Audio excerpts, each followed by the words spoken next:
Aceleração e vibração do veículo. Esse é algum ponto que a gente vai estar falando mais detalhadamente, que é o que mais tem impactos perante o transporte. Então, a forma de conduzir a ambulância, ela vai impactar diretamente os pacientes e também vai depender muito do tipo de patologia, de doença, de trauma que eles vão apresentando. Transportar um ferido, ou um doente, ou um paciente, sempre é um risco. E, obviamente, quanto mais grave o paciente, maior o risco para ele.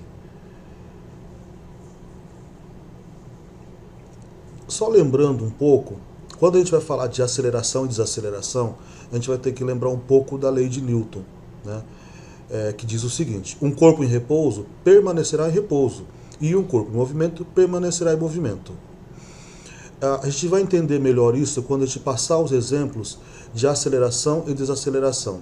Mas lembrar que um corpo em repouso permanecerá em repouso e um corpo em movimento permanecerá em movimento, tem que estar sempre em mente para vocês entenderem o que acontece na aceleração e desaceleração.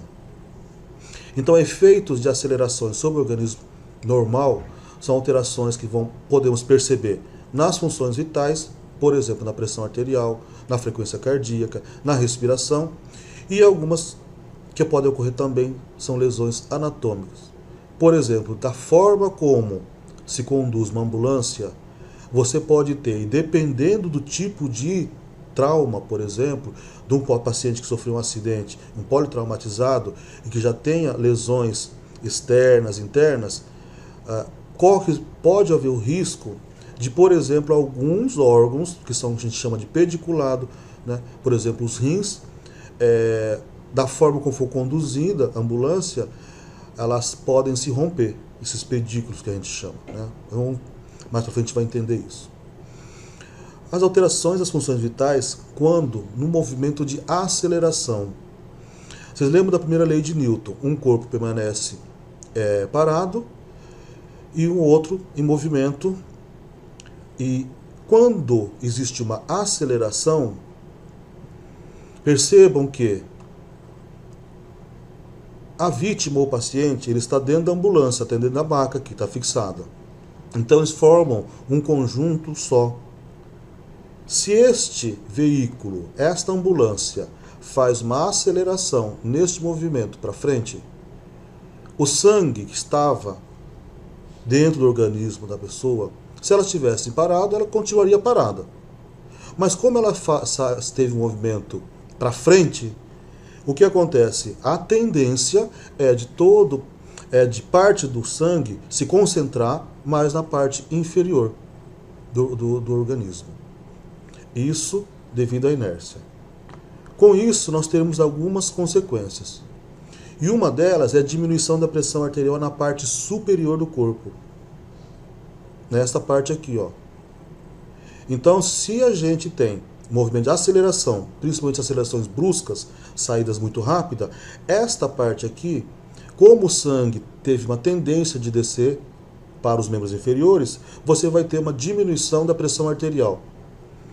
E, consequentemente, para uma resposta, o cérebro entende que está com menos sangue, o que vai acontecer? A frequência cardíaca, o coração vai bater mais forte. Essas são algumas alterações.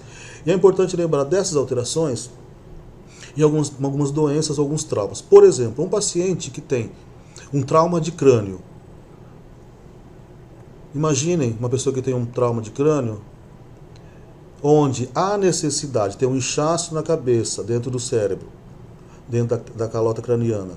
Quando existe esse movimento do sangue mais para o movimento, para a parte inferior, então isso vai prejudicar.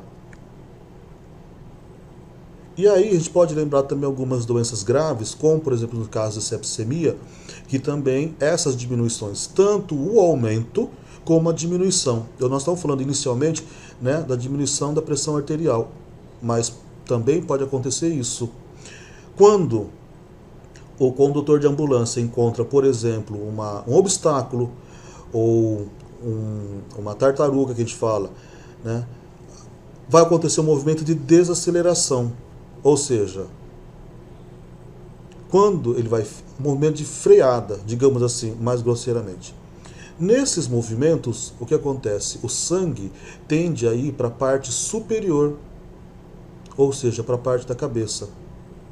E aí vão ter alterações, tanto da circulação como da frequência cardíaca.